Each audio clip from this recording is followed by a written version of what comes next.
Pak Afghan dialogue. Pakistan کی position was absolutely clear. وہ یہ تھی کہ جی ہمیں آپ نے یہ جو ٹیررزم ہے اس کو آپ پیٹرنائز کرنا بند کریں. اٹ از ناٹ ایکسیپٹیبل کہ آپ وہاں پہ مراکز ہیں, وہاں پہ لیڈرشپ موجود ہے, وہاں پہ ان کی فنڈنگ ہو رہی ہے, وہاں پہ ان کو اسلحہ مل رہا ہے اور وہاں سے ان کی سپورٹ مل رہی ہے اور وہاں سے وہ تشکیلیں آتی ہیں. ہم نے ان کے سامنے تمام طرح کے ثبوت رکھے اور وہ جو ثبوت ہیں ان کو وہ ڈینائی نہیں کر سکتے تھے. It was absolutely clear to the mediators also, to the Afghans who were there also.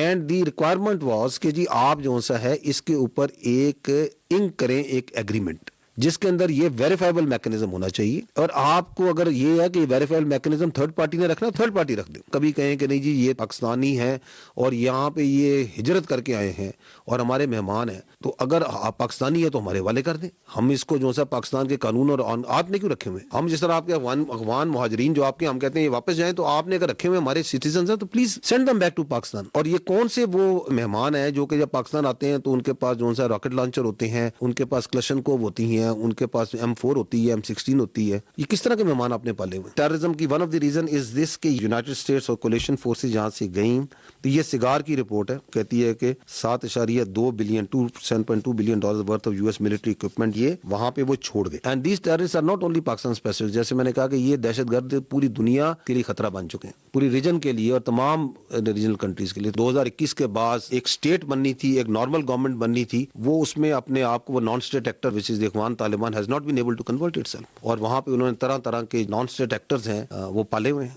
اور ان کو پیٹرنائز کر رہے ہیں. کنٹری اسپیسیفک بھی, ریجن اسپیسیفک بھی ہیں. فتنہ الخوارج ہے, فتنہ الہندوستان ہے, تو وہاں ETIM بھی پائی جاتی ہے, وہاں پہ IMU بھی پائی جاتی ہے, وہاں پہ القاعدہ بھی پائی جاتی ہے, وہاں پہ داعش بھی پائی جاتی ہے. We say that you need to act now like a state, کیونکہ آپ نے 2021 کے اندر وہاں کی حکومت سنبھالی اور آپ نے کچھ انٹرنیشنل کمیونٹی کو کچھ پرومسز کیے. انہوں نے یہی کہا تھا نا کہ ہم جو اپنی زمین کو دہشت گردی کے لیے استعمال ہونے نہیں دیں گے. اب وہاں پہ ایک رجیم بیٹھ گیا ہے which is a non-representative regime which doesn't represent all the ethnicities. 50% تو ایک ملک میں عمومی طور پہ خواتین ہوتی ہیں, کیا وہ ان کو ریپرزینٹ کرتا ہے, ان کی ایسپریشنز کو, ان کے فیوچر کو؟ تو وہ بیٹھ گیا ہے جو کہ اپنے آپ کو جو افغانس کا ریپرزینٹیٹو نہیں ہے. دوحہ ایگریمنٹ اس کے اندر یہ بڑا کلیئرلی لکھا تھا کہ کسی کو تھریٹ نہیں کریں گے, کچھ نہیں کریں گے. اب گراؤنڈ پہ جو سے آپ کے سامنے ہے اور 2021 سے 2025 کے درمیان انگیجمنٹ یہ کہتا ہے ہم انگیج نہیں کرتے. Just to give you an idea, we have been engaging with this Afghan Taliban regime since 2021. Our problem is also not with the Afghanis. ہمارا بھی مسئلہ افغان طالبان رجیم کے ساتھ ہے. ہم نے اگر آپ کا ٹریڈ بند کیا تو اس لیے نہیں بند کیا کہ ہمیں کوئی پرابلم ہے ٹریڈ کا. ہمیں پرابلم یہ کہ ہم کہتے ہیں کہ our security becomes paramount, our lives are more important. تو blood and business cannot go together. Good or bad یہ بیانیے کا حصہ ہے. In our view there is only one sort of terrorist which is good, which is a dead terrorist. تو ہمیں کوئی distinction نہیں ہے. ہمیشہ جو ہے حق باطل پہ غالب آتا ہے, یہ اللہ کا قانون ہے.